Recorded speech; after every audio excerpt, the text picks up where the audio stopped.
On our silver wedding anniversary, the night when people celebrate loyalty, decades of memories, and the strength of a long marriage, my husband gave me something else.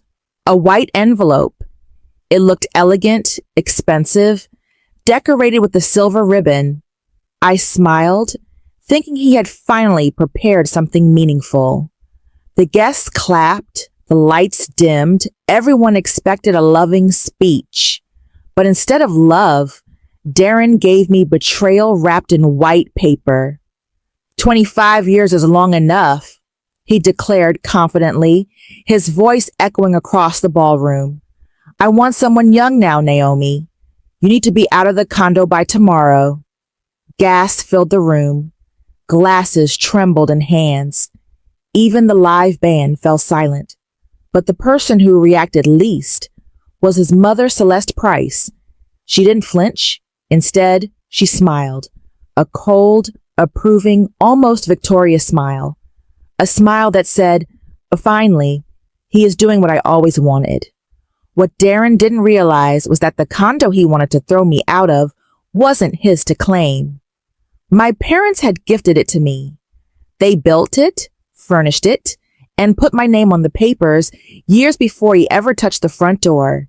He forgot. Or maybe he thought I had forgotten. But I hadn't. I could have cried. I could have walked off the stage. I could have begged him not to humiliate me. But I didn't. Not after everything I had seen these past weeks. Not after the whispers at 3 a.m., the phone calls behind closed doors, the sudden fake affection, the new cologne, the long meetings he never had before. He thought I didn't notice. He thought I was blind. He thought I was soft, predictable, fragile. He was wrong. I stepped forward, took the microphone from his hand, and felt every pair of eyes settle on me. My heartbeat slowed, not from fear, but from clarity, because I already knew the truth. I had known for weeks, and I had prepared for this moment better than he or his mother ever could have imagined. The guests leaned closer. Even Darren looked confused, like he didn't expect me to speak. I lifted the envelope slowly, letting everyone see it clearly. Thank you, I said, my voice unexpectedly steady, for giving me the perfect gift tonight. Murmurs spread. People exchanged bewildered glances, because this wasn't just an anniversary. This wasn't just a party. This was the battlefield they had chosen, and I had come armed. What Darren didn't know was that the moment he started planning my humiliation, I began planning my freedom. When I overheard him whispering to his mother late at night, promising that she won't suspect a thing, I didn't confront him. When I found the message, "Call S," at 11 a.m., I didn't ask. When Celeste asked about our condo papers with a fake smile and a too sweet voice, I didn't react. When I caught him changing passwords he never changed in 25 years, I didn't cry. Instead, I prepared, quietly, intelligently, patiently. Because when a woman stays silent, she isn't confused. She is calculating. And I had calculated every move. Tonight wasn't the night he broke me. It was the night he freed me. When my husband made that shocking announcement, "This is my second family," I hid them for 30 years. Every person in the hall went silent. But the real storm was inside me. My hands had turned cold, but my face remained calm, perfectly steady.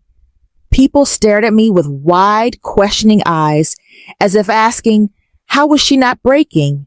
How was she not screaming? But they didn't know. I had already learned how to break long before this day. And today, I hadn't come to break. I had come to end things.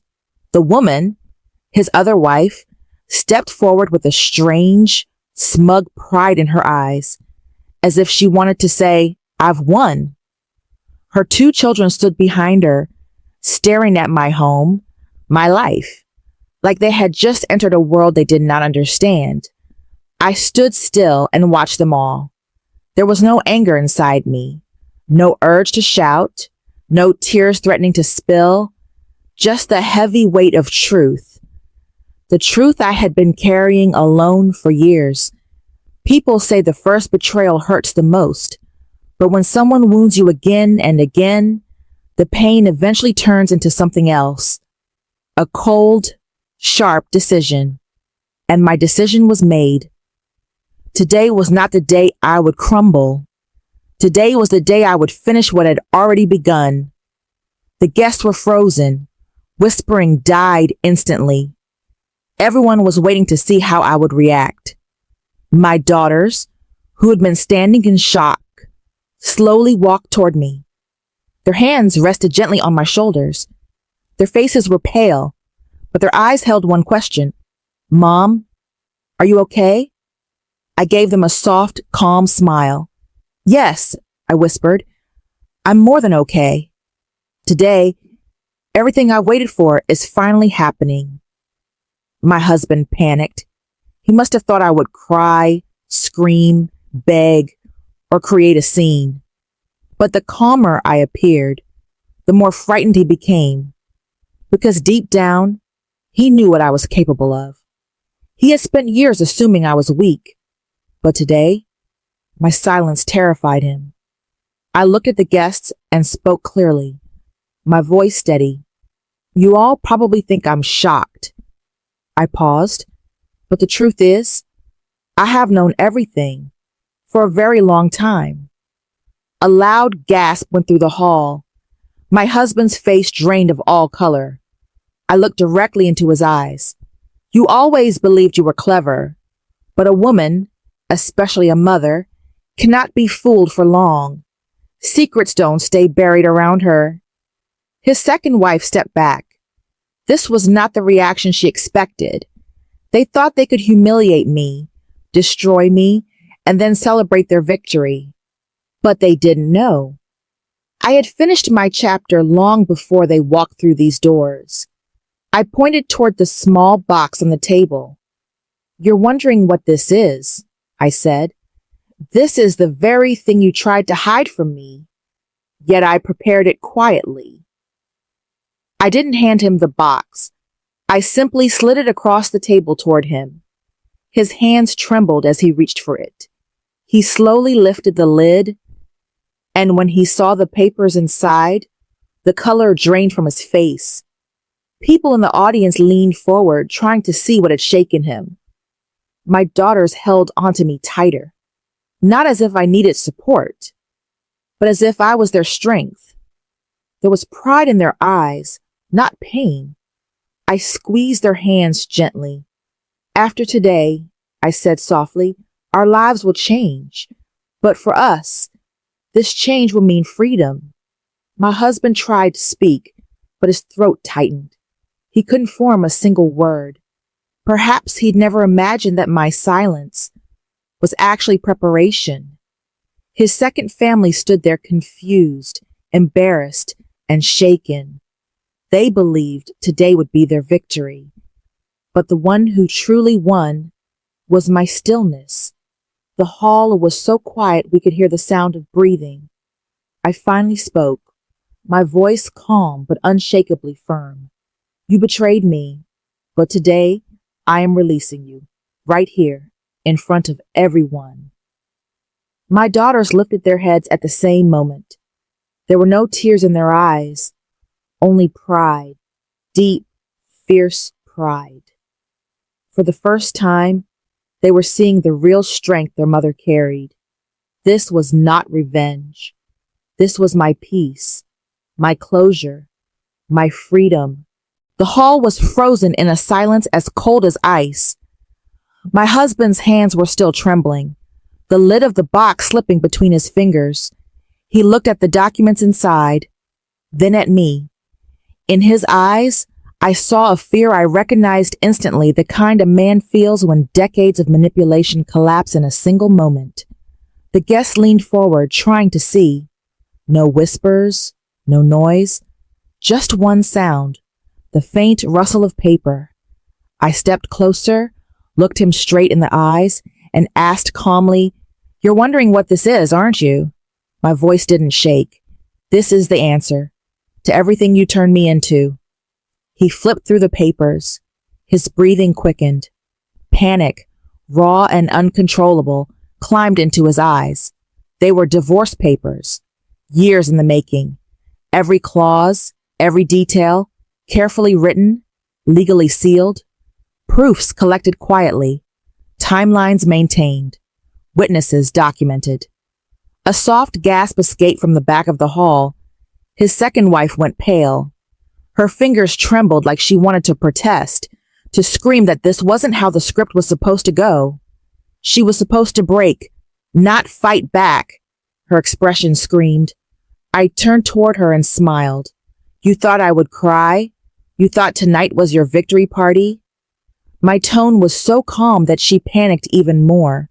My daughters stepped beside me, each placing a hand on my shoulders. My elder daughter said softly yet firmly, "Dad." Mom knew everything. She protected all of us, quietly, without drama. The younger one, her anger barely held back, added, "You hid a whole family for 30 years, and you thought this humiliation would destroy Mom today?" My husband's lips shivered. No words formed, just fragments of regret and fear. I didn't pity him. "You believed," I said gently, tilting my head, "that your world ran on your tricks, but you forgot. I am not just a wife. I am a mother, and mothers are never weak." A guest whispered, loud enough for others to hear. She planned everything. She already knew. Faces in the hall shifted, shock mixing with respect. I pointed at the papers. These are not just divorce papers. They also protect the home where I and my daughters live. Your property, your business, your reputation, everything will go under legal scrutiny. I didn't rush. I gathered evidence. Quietly. The papers almost slipped from his hands. I didn't, but he couldn't complete even one sentence. His second wife grabbed his arm in fear, but for the first time, he pulled his hand away because he finally understood. He had not underestimated a woman. He had underestimated an entire life. I walked toward him slowly, deliberately. "Do you know what the strangest part is?" I asked. "I never hated you. I only learned how to save myself." His eyes filled with tears, not of guilt, but of defeat. For the first time in his life, the power wasn't his. It was mine. Standing right in front of him, I whispered, "I didn't tolerate your betrayal. I tolerated your weakness. And today, I'm freeing myself from both." The hall held its breath. I placed the papers in his hands. "Sign." 3 seconds of absolute silence. "Or I take both your families to court." Publicly, he broke. Exactly the way a man breaks when he finally realizes the woman he thought was fragile is the very woman who can destroy his entire kingdom. He picked up the pen. His hand brushed mine for a second. For the first time, his hands were colder than mine. The sound of his signature, scratch, scratch, echoed through the hall. My daughters exhaled in relief. This was the turning point of our lives, and when he finished the final stroke of his name, I smiled and said, "You freed me today, and ruined yourself." The hall remained silent, but every pair of eyes said the same thing. This woman didn't break. She became unstoppable. The hall was still, but the air felt different now, heavier, charged with the truth that had just been revealed. My husband stood frozen, his face a pale mask of disbelief and shame. His second family looked at me, eyes wide with a mix of fear and confusion. They had come expecting a spectacle, a moment to prove their victory. But instead, they were confronted with something they could never have anticipated. A woman who had already won before the game even began.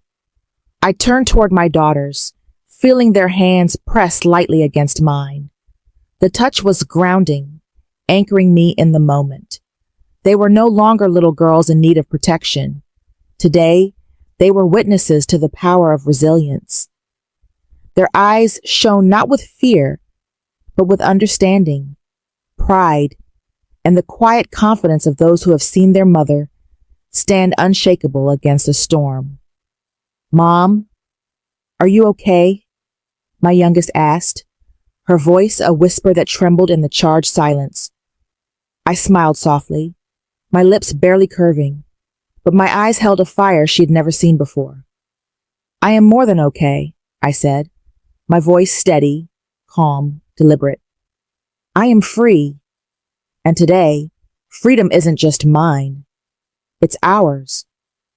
The guests, who had been watching in awe, began to murmur softly among themselves.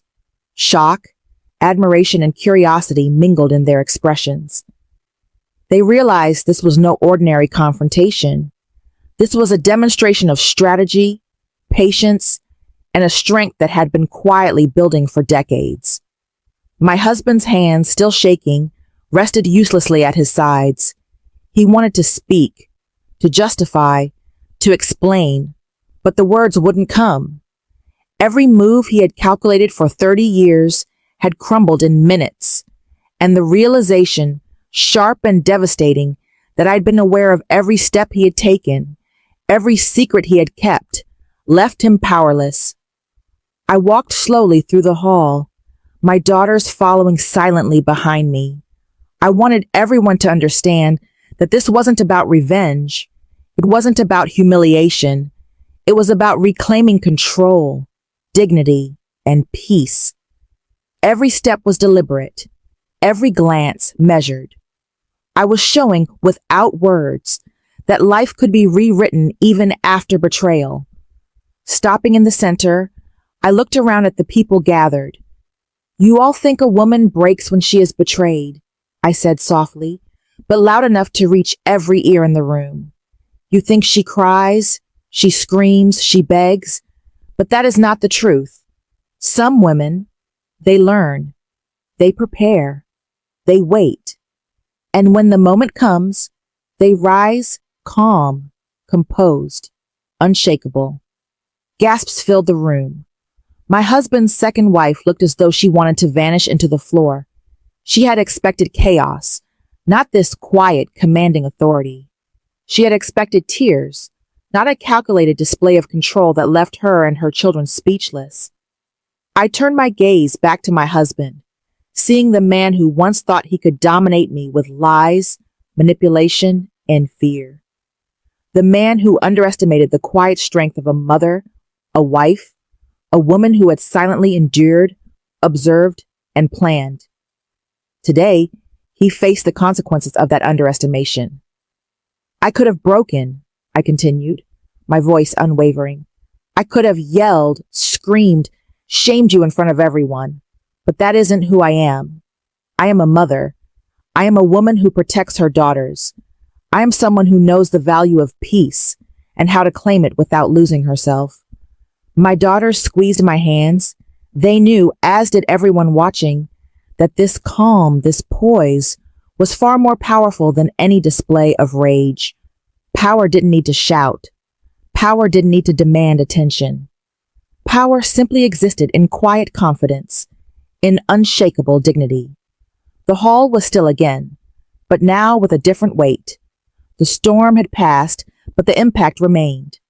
The people who came expecting drama left with a lesson they hadn't anticipated, that strength is not always loud, and justice does not always wear the face of fury. I breathed deeply, letting the tension flow out of me. Today, we had rewritten the rules. Today, I had reclaimed my life, my home, and my daughter's future. And in that quiet, monumental moment, one truth was clear to all who had witnessed it. I was no longer bound by betrayal. I was no longer defined by deceit. I was unstoppable. And as I held my daughters close, feeling their warmth, their trust, and their pride, I knew this was not an ending.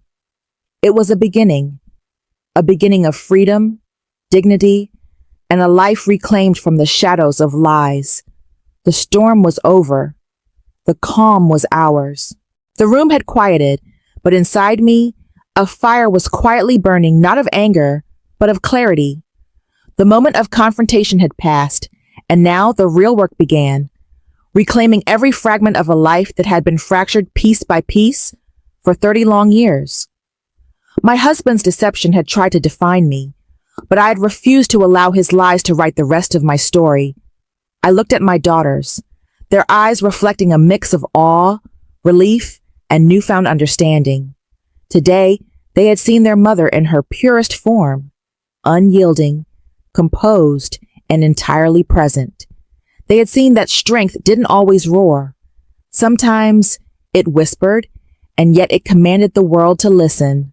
"Mom, what happens now?" my eldest asked softly, her voice almost trembling.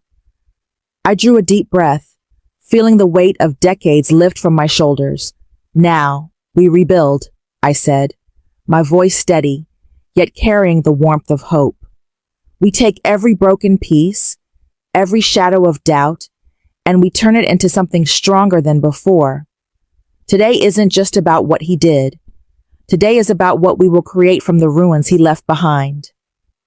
The guests were silent, watching as I spoke with conviction. Some had come expecting scandal, a public showdown of cries and blame. Instead, they witnessed strategy, resilience, and an almost surgical precision in reclaiming life. My husband's second family stood frozen, realizing that their arrival had triggered nothing but a revelation.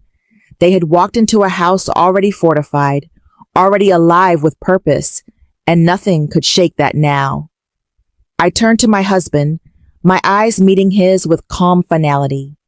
The man who once thought he could manipulate me with secrets and charm now saw me for what I truly was, a woman who had endured, observed, and ultimately mastered the art of patience.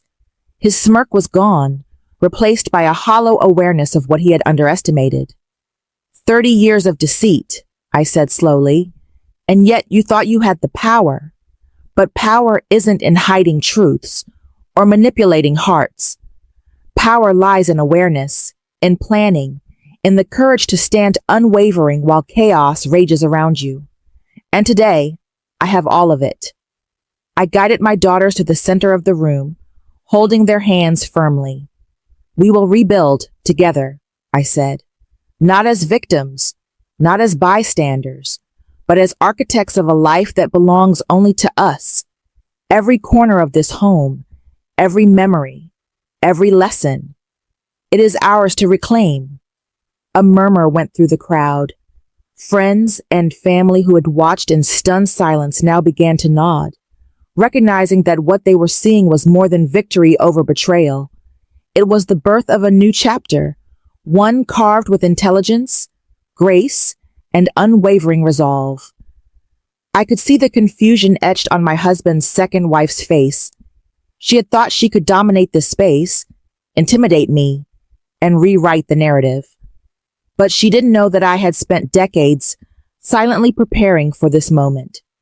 Every heartbreak, every betrayal, every sleepless night had been a lesson in resilience.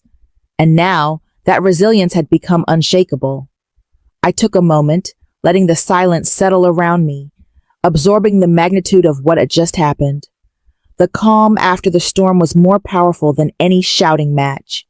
It was complete, undeniable, and transformative. Turning back to my daughters, I said, "We start today, not just by surviving, but by thriving. Every choice, every step, every smile, it will be ours. And nothing, not lies, not manipulation, not fear will ever take it from us again." I felt the weight of decades lift completely. For the first time, I was not just a mother, not just a wife, not just a woman who had been deceived. I was a force, a presence, a living testament to the truth that strength and dignity endure when fear and deception fail. And as I watched my daughters' faces light with understanding and hope, I knew something vital. This was the moment our lives truly began. A life reclaimed from the shadows, rebuilt from the ashes, fortified by resilience, and guided by an unbreakable bond. The past had been painful, treacherous, and full of secrets. But the future? The future was ours, and it shone brighter than any betrayal could ever dim. Today, we were not just free. Today, we were unstoppable. The room was thick with tension, but not the chaotic kind. It was a quiet so sharp it cut through every lie, every pretense, every false smile. My husband's second family shuffled nervously, realizing that their calculated invasion had been met not with panic or tears, but with the cold, unwavering force of truth. I stood there, arms relaxed, yet my presence was an anchor, pulling reality into focus for everyone. He tried to speak. Words stumbled and fell from his lips like stones thrown into a river, sinking before reaching the surface. He had expected fear, shock, maybe even a dramatic meltdown. What he hadn't anticipated was the quiet storm, the kind of silence that speaks louder than 1,000 accusations. Every breath I took was deliberate, measured, carrying the weight of years he thought he had controlled. My daughters clung to me subtly, not out of desperation, but out of recognition. They understood now that true power doesn't roar. It waits, observes, and strikes with precision. "Mom," my younger one whispered, barely audible over the tension, He's scared." I smiled softly, not out of triumph, but out of understanding. "Yes," I whispered back, "he finally sees what I always knew he would. That deception has limits. That lies crumble when faced with patience and strategy. And that underestimating a mother is the gravest mistake a man can ever make." My husband's eyes darted around the room, desperate for allies, for someone to validate the facade he had so carefully built. But all eyes were on me. Friends, family, even casual guests. Everyone had witnessed the calculated calm, the silent dismantling of his decades-long scheme. And in that silence, he realized the truth. The person he thought was weak, passive, broken, had never been defeated. I took a slow step forward, feeling the power of that moment settle around me like armor. "Do you know what amazes me the most?" I asked, my voice soft but cutting through the quiet like glass. "You believed you had the upper hand. You thought hiding, manipulating, lying would control everything. But control isn't taken by deceit. Control is earned through strength, patience, and integrity. And those are the very things you lack." A subtle shiver passed through him. His second wife's face twisted in frustration and disbelief. They had thought they could intimidate me, but instead, they were trapped in the mirror of their own miscalculation. They had come for victory, yet all they found was reflection, a stark, unwavering reflection of their own inadequacy. I paused, letting the silence stretch, letting every eye in the room drink in the truth. My daughters straightened, pride radiating from their posture, echoing the lessons of resilience they had absorbed silently over the years. This was not a moment of revenge. This was a moment of revelation. A revelation that the real power never shouts, never begs, never pleads. It simply exists, and in its existence, it commands. "Look at me," I said finally, lifting my chin. "I am not the woman you underestimated. I'm not the mother you thought you could break. I'm the person who lived through your betrayal and emerged stronger, clearer, unshakable. And now, everything you tried to destroy is beyond your reach." The room seemed to hold its breath. Even the air felt different, charged with the energy of truth revealed and lies exposed. My husband's face had drained of color. His bravado, so meticulously maintained for decades, had crumbled into nothingness. I turned to my daughters, letting my gaze sweep over them as though etching this moment into their very souls. "Remember this," I said. "Life will test you, betray you, challenge you, but never forget. Strength lies not in retaliation, but in endurance, in foresight, and in the silent certainty that you will rise, no matter how many storms try to break you. His second family fidgeted, unsure what to do, unsure how to respond. They had expected a battlefield. Instead, they found a fortress, impenetrable, serene, and unyielding. And for the first time, they understood the depth of their miscalculation. I took one final step closer to him, my voice steady, almost whispering but carrying the weight of an unshakable verdict.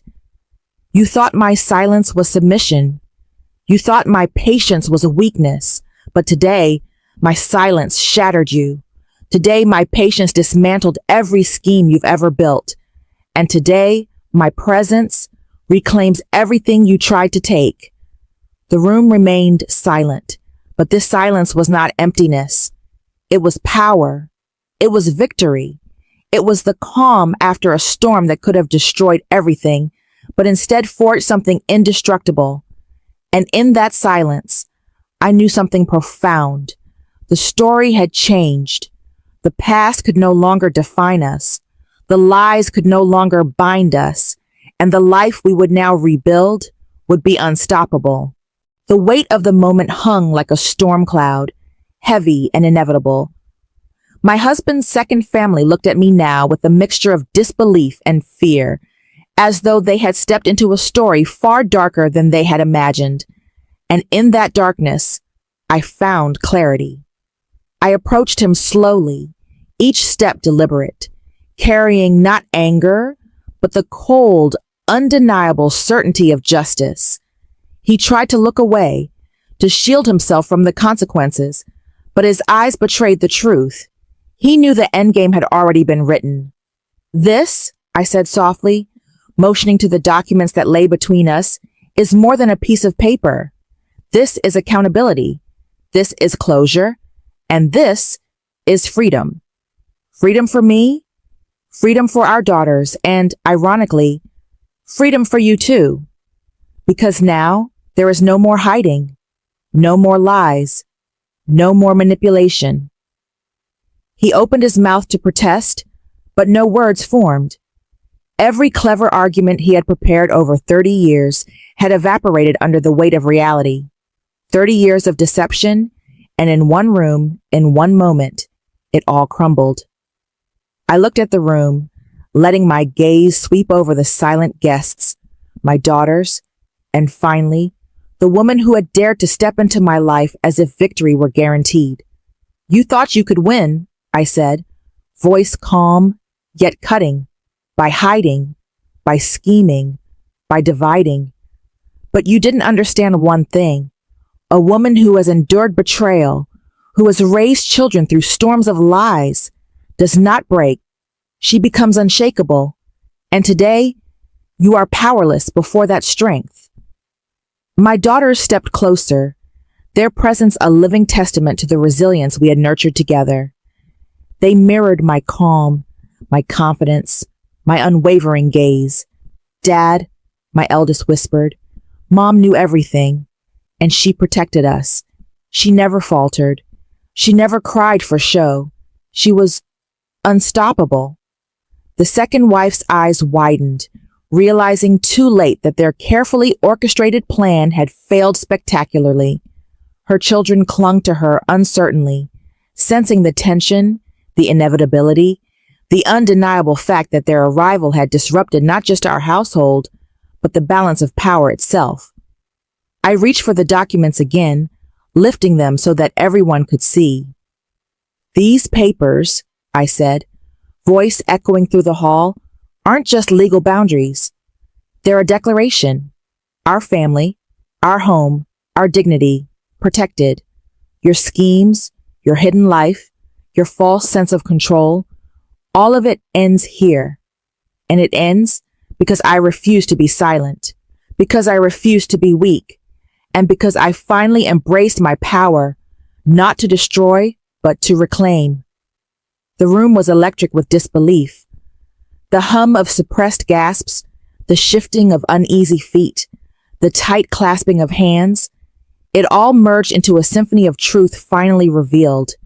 He wanted to argue, to deflect, to assert authority, but every attempt died on his lips. His power, once absolute in his mind, had been quietly dismantled by the one person he had always underestimated. I handed him the pen. "Sign," I said softly, "or I will take this truth to the world, and there will be no hiding, no excuses, no refuge. The lies end here.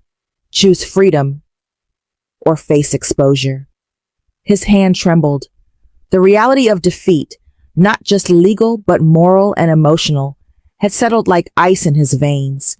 He scribbled, the scratching of the pen resounding like a gavel in a courtroom of justice. As the final signature was set, I straightened, lifting my chin, the calm warrior I had become. "Today," I said, voice filled with quiet power, "you lose more than control. You lose the illusion that a lifetime of deceit could ever stand against truth, patience, and unwavering courage." My daughters exhaled, relief and pride mingling in their eyes. They had witnessed the transformation. Their mother, once underestimated, had become the embodiment of unbreakable strength. And as he looked at me, beaten, humiliated, and exposed, I spoke one final truth. You wanted victory. You sought triumph. But the real triumph was mine all along. I didn't break. I rose. I protected. I conquered without ever raising my voice. And that is a lesson no amount of cunning or deceit could ever undo. The hall was silent. But in that silence, the victory rang louder than any words.